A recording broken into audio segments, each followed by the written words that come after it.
বন্ধুরা, আমি আবারও এসে গেছি আপনাদের সামনে নতুন এক রেসিপি নিয়ে। আশা করি আপনাদের এই ভিডিওটিও ভালো লাগবে। ভালো লাগলে আপনারা অবশ্যই সাবস্ক্রাইব করে দেবেন। চলুন তাহলে ভিডিওটি স্টার্ট করা যাক। প্রথমে আমি আলুগুলো সিদ্ধ করে নিয়েছি।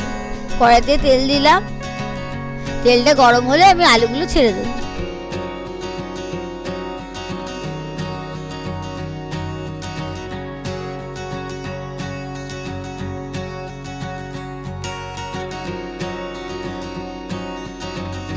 এবার এটা আমি নাড়াচাড়া করে নেব।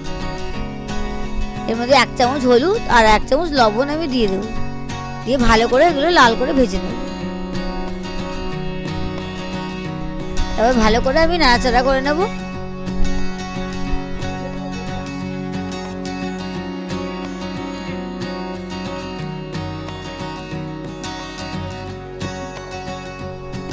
আমার হয়ে গেছে, আমি এগুলো তুলে নেব।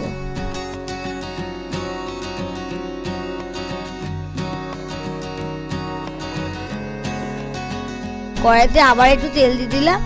2টো তেজপাতা, 2টো শুকনো লঙ্কা আর গোটা জিরে দিয়ে দিলাম। এবার একটু আদা বাটা দিয়ে দিলাম। দিয়ে এটা আমি ভালো করে নাড়াচাড়া করে নেব।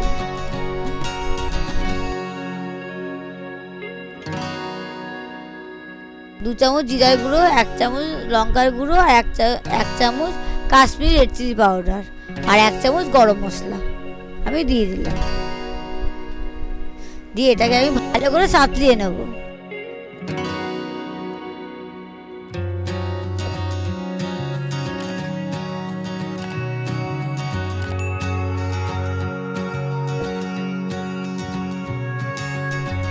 এর মধ্যে অল্প করে একটু জল দিয়ে দেবো। দিয়ে ভালো করে একটু নাড়াচাড়া করে নেব।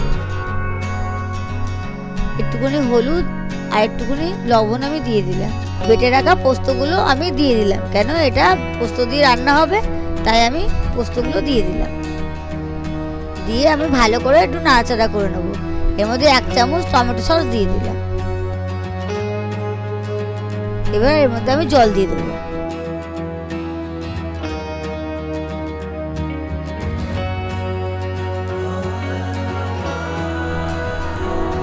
এর মধ্যে একটু 1/2 চামচ লবণ আর 1 চামচ হলুদ আমি দিয়ে দিলাম। এবার ঝোলটা ফুটে উঠলে আমি আলুগুলো দিয়ে দেবো। এটা ফুটে উঠেছে ঝোল, আমি এবার আলুগুলো দিয়ে দিলাম।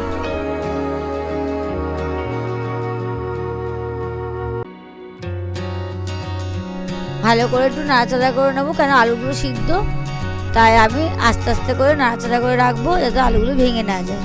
এর মধ্যে কতগুলো বাদাম ভেজে রাখা ছিল, বাদামগুলো আমি দিয়ে দিলাম। আর কতগুলো কিশমিশ দিয়ে দিলাম।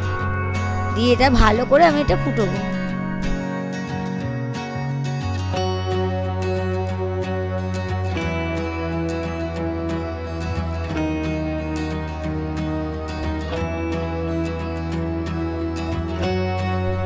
এর মধ্যে সামান্য একটু চিনি দিয়ে দিলাম। রান্নাটা আমার হয়ে এসছে।